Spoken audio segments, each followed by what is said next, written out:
Metroid on the NES was a commercial and financial success. Nintendo had another popular IP on their hands, but likely because it wasn't as big of a success as Mario or Zelda, they didn't immediately decide to work on another installment. It wasn't until a few years later that Nintendo saw an opportunity to make a second Metroid game after the release of arguably their most famous product in 1989.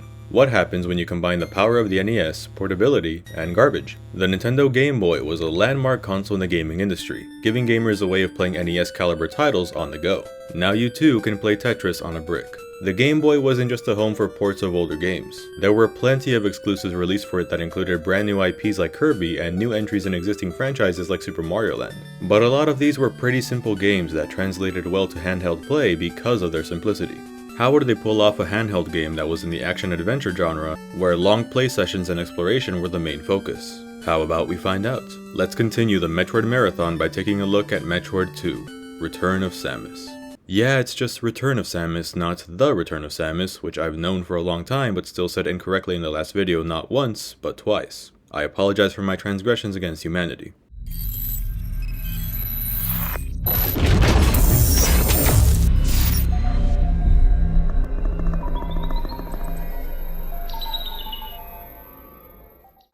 Really, it was kind of a no-brainer for Metroid II to be released on the Game Boy. The system was wildly successful, even more so than the NES, and despite the Super Nintendo being released the same year as Metroid II, the game still made its way exclusively to the handheld. It was meant to be a landmark showcase for what the portable can do, with the goal being to try to achieve a similar level of quality as the NES game. The game launched in November 1991 in North America and in Japan and Europe the following year. So, did it end up selling more than Metroid I? Despite being on the popular Game Boy and overall receiving some pretty good reviews at the time, Return of Samus didn't quite meet the same level of recognition as the original game. It may have been the fact that this was on the scale of an adventure game on the NES, being crammed into a fucking Lego block that didn't pay attention to color theory in art class and with a screen more dark than my sense of humor. Okay, this is my favorite one. When I grow up, I want to be a doctor, just like you. Aww, you're not gonna grow up. Even today, Metroid II is often looked at as the black sheep of the franchise. I certainly didn't hear about it for the longest time, until in 2011 when it was released on the 3DS Virtual Console, and after playing and beating Metroid I, I decided, why the hell not? I had $3 left in my account and used it to buy the game. I played it for about an hour and never picked it up again. I was like 11, so I couldn't really pinpoint what it was about the game that didn't click with me. I mean, despite hating the dated aspects of the first game, I still pushed through and beat it. And I was a kid, I had nothing else to do besides waste my life away on video games, and every retro game I played around that time I usually played all the way through to the end. So what was it about Metroid II that made me put it down so soon? That's what I'm hoping to find out. After 10 years I've finally beaten the game, and I think I know the answer to my question. Before I get into my actual thoughts on the game though, there's a story to summarize. The first game's story was relegated almost entirely to the instruction manual, but there was a little bit of text if you waited on the title screen long enough just in case you don't have access to the manual or just hate paper. But Metroid II says fuck that, you're gonna read and you're gonna like it, damn it. After Samus destroyed Mother Brain and the Metroids the Space Pirates managed to clone on Zebes back in the first game, and seeing just how much of a threat Metroids are to the galaxy if placed in the wrong hands, the Galactic Federation agreed that there is only one solution to ensure the safety of every living being: mass genocide. Rated E for everyone, children, go eradicate an endangered species, it's fun. Well, before this, their idea was to send a research group to SR-388. But when communications are lost with the research team, the Federation sends an emergency crew to the planet to investigate what happened.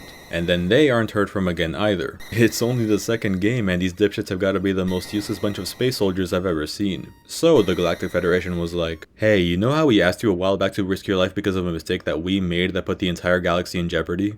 We need you to do it again. What the fuck? Samus Aran is once again dispatched on a heroic mission to thwart the Metroid threat, this time once and for all except no, no, no, and no. The story is about as simple as the original, and it certainly feels larger since we're being tasked to straight up slaughter an entire species this time around. However, there's really nothing in the game where you have to look for the missing Galactic Federation research and rescue team, so if you didn't read the manual, nothing is really lost in that regard. But if you did read the manual, it's kinda hilarious that Samus just sort of ignores that part of the mission. She's like, fuck these guys, I get off at 5 and it's already 3, I'll just focus on making these creatures go extinct and call it a day. The Alien movie parallels can be found in this game as well, with there being way more Metroids this time around like in Aliens, as well as a Queen variant that serves as the protagonist's final obstacle. Still though, it's a little annoying that the game just sort of glosses over the Federation plotline, but okay, it's on Game Boy. I understand the limitations and story is usually never the focus of Metroid anyways, onto the game itself. Time to revisit one of the only Metroid games I have never completed. And the journey should be easier this time around, right? I had Samus collect 6 energy tanks and 255 missiles in the last game, so this adventure should be a piece of cake, right Samus? Son of a bitch.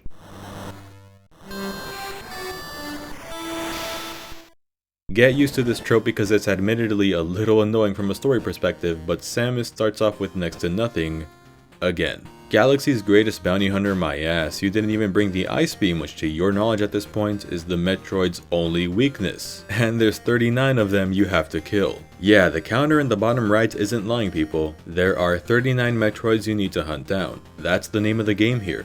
You explore SR388 looking for each and every last Metroid while still going through the usual Metroid routine of finding item upgrades and navigating your way around all of the different areas. Samus may have forgotten most of her stuff at home, but she at least came prepared with 30 missiles, the Morph Ball, and the Long Beam this time around, so that whole short beam fiasco is a thing of the past. And Samus herself isn't as limited as last time, in both moves and appearances. She must have hit a sudden growth spurt between games because now suddenly she's double the height she was in the original. But she's probably still getting adjusted to this change in stature because her run looks goofy as hell. Who the hell just swings their arms side to side like this? And in the end credits, it looks like she's desperately looking for the nearest toilet. Samus can now crouch, which is a welcome addition since there were times in the first game where there were enemies that were sometimes hard to jump over but were too short to kill. Now, that's no longer an issue. She has also discovered the concept of aiming down. Not any other direction though, just down. That's all she learned.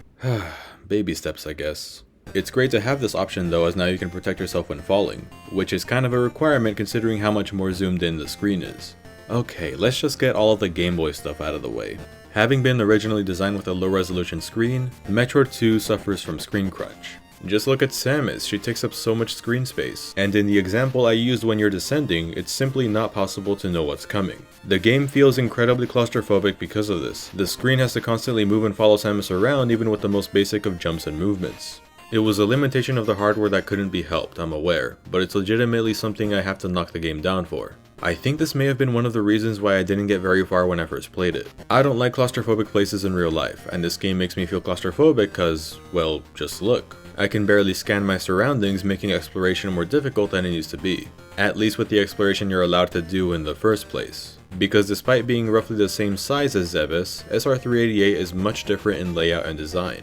Although I criticized Zebes for its fetish for identical rooms and corridors, it was at the very least a little fun being able to go basically anywhere at any time as long as you had the right upgrades. Just knowing that you're not being railroaded the entire time gives that game at least a little bit of appeal. Metroid 2 on the other hand is pretty restrictive in that sense. A lot of the game is blocked off by water?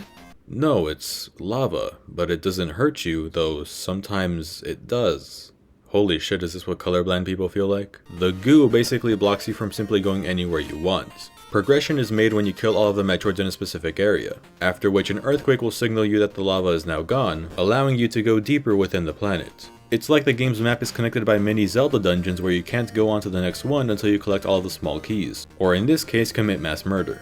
Despite SR388's design putting you on a pretty straightforward path, I still recommend playing the game with a guide. It's got the same issue as the NES game, where there's a lot of stuff that gets repeated, which is only made even worse from the fact that it's on Game Boy. I already mentioned the screen crunch, which yeah, does make it more difficult to get around, but the lack of color is what really hurts the navigation, since now you're not only dealing with repeated cavern layouts, but also repeated color schemes. So the footage you're seeing now is running off of an emulator, and it's also how it would look like if you play the game on a Game Boy player. There's a bit of color, but it doesn't amount to much more than Samus and enemies being orange and everything else being various shades of blue.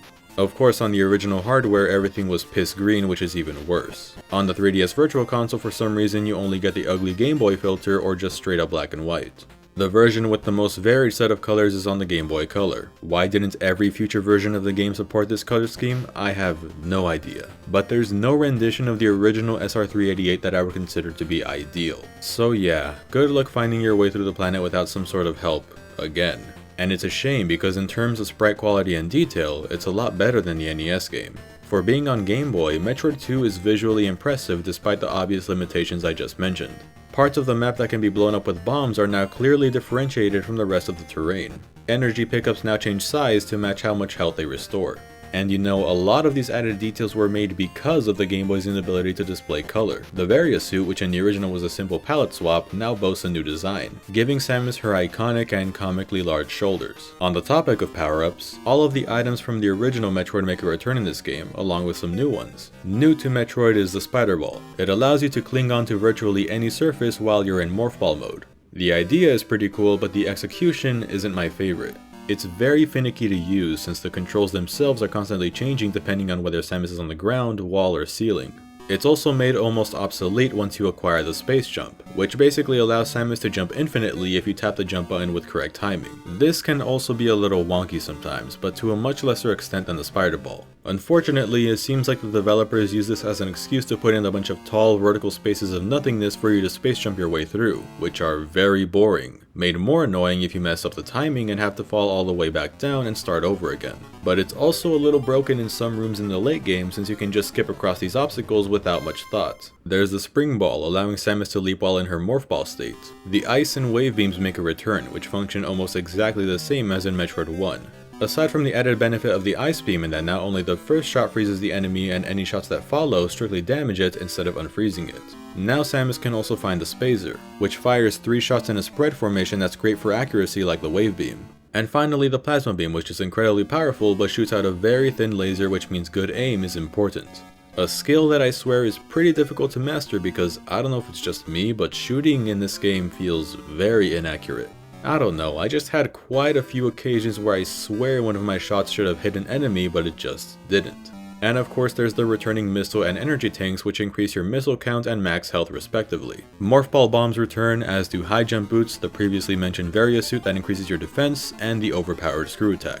Though I don't think it's as useful as the first game since the enemies this time around don't pose that much of a threat. As a matter of fact, Return of Samus is nowhere near as difficult as Metroid 1. This is because of a few things. For one, there's an actual save feature this time around, so you don't have to worry about inputting gruelingly long passwords to continue your progress. The enemies themselves are nowhere near as aggressive, and if you find yourself running low on energy or missiles, Metroid 2 introduces ways to easily refill your health and ammo, which is a godsend. The game also feels a lot slower than the original, which could be taken as a bad thing, but this also means that you have less of a chance of being overwhelmed by enemies. There's also not as much bullshit this time around, though I think you get even fewer invincibility frames here than in Metroid 1, and knockback is increased, which is pretty frustrating. There's also this room that boggles my mind to no end. Who the hell came up with the idea of making a pitch black room that you have to make your way through by placing a crap ton of bombs everywhere? Did nobody look at this and think it was bad design? For a second I thought this was a glitch or that the limited colors finally got to my eyes and I just went partially blind, but no. Somebody decided to hide a missile and energy tank here just to fuck with people. But this was really the only part of the game that made me angry, and I wasn't even really angry, just more so slightly irritated. And when it comes down to it, that's the main problem with Metroid 2. Metroid 1 kept me invested. Yeah, a lot of that was due to my rage, but not all of it was. Despite not liking the game, I strangely don't have much of an issue going back to replay it. I kinda like getting pissed off at it. I should probably seek therapy. But the point is that at least it doesn't bore me. Metroid 2 bored the fuck out of me. And its main gimmick, the Metroid slaughter, was the main culprit. I know I've been avoiding it up until now, which is weird because this is the whole point of the game, but it's really because, what can I say about it? The whole game is just running through the planet looking for these things just to blow the shit out of them with missiles. Not counting the regular Metroids in the final area, these new ones don't even have a weakness to ice. So you're just spamming missiles until they cease to exist. There's 4 new variants, Alpha, Beta, Gamma, and Omega Metroids, but their main differences really just boil down to how many more missiles are required to take them down. And there's 39 of these. It doesn't seem like a lot, but when this is what you're doing for the majority of the game, it slowly wears you down. For a game that only took me 2 hours to complete, Metroid 2 tired me out. By around the 25th Metroid, I just wanted it to end. And once I reached the point of a game where I'm yearning for the credits to roll, The rest of the game just sort of becomes a blur. You defeat the last Metroid, go to the final area filled with regular Metroids which are only vulnerable to the classic ice and missile combo, which, by the way, despite the beams not stacking again like the first game, unlike the first game there is an ice beam right outside of the final area which is greatly appreciated. You kill these 9 or so Metroids, reach the Queen, which I admit is a pretty cool idea for a final boss, and I would have liked it more if not for her ridiculous damage output and defense, and how the game doesn't even hint that the best way of defeating her is rolling into her stomach and bombing her from within. Otherwise, it's just a war of attrition. Once you defeat her, you find an egg that hatches and out comes a little baby Metroid. Do I look? It follows you back to your ship, which is first introduced in this game, by the way. That's pretty neat. And the game just sort of ends. And that's all she wrote. I'm not gonna pretend like Metroid 1 is a better game or anything, because in a lot of ways, it's not. Metroid 2 has better power-ups, a more fair challenge, and added a bunch of quality of life mechanics. But while Metroid 1 doesn't feel like it's overstaying its welcome, Metroid 2 doesn't know when to end. The design of SR388 is way too simplistic to warrant being the same length, if not longer, than the NES game. This is a Game Boy game. There wouldn't have been anything wrong if it was just like half an hour shorter. If there were half as many Metroids and they were more spread out, maybe with more variety, and more effort was put into making these environments feel distinct and memorable, I think this would have been a much better game, probably even surpassing the first. But as it stands, Return of Samus is too basic, a consequence that was inevitable given the system it's running on, but aside from streamlining the progression, they didn't accommodate the rest of the game to fit the limitations of the console it released on. While I find some merit in revisiting the original, I see next to no reason to play the second one nowadays. There are much better games in the series. I can see now why this is the forgotten, unwanted child of the 2D series. And it's a shame given all of the new elements it introduced that became series staples, including the addition of ranking you based on how fast you completed the game, which has become one of the main appeals of the Metroid series. But I would like to avoid replaying this game if I can in the future. Metroid 2 is a mediocre title that I have no strong positive or negative feelings towards, and that's why to me, it's the worst of the bunch. That may be a little harsh, but it's just my opinion. If you can somehow find some sort of enjoyment in this one, I'm frankly jealous of you because I wish that I liked it way more than I do. With that being said, that means that there's basically nowhere to go but up. Next on the list of 2D Metroid games is Super Metroid for the Super Nintendo. And this is where shit really starts getting good. If you want to find out what I mean by that, stay tuned for next time. Until then, stay safe, I hope you enjoyed the video, and thanks for watching. Oh yeah, and the title screen takes like a whole minute to turn to an actual fucking song. Why the fuck?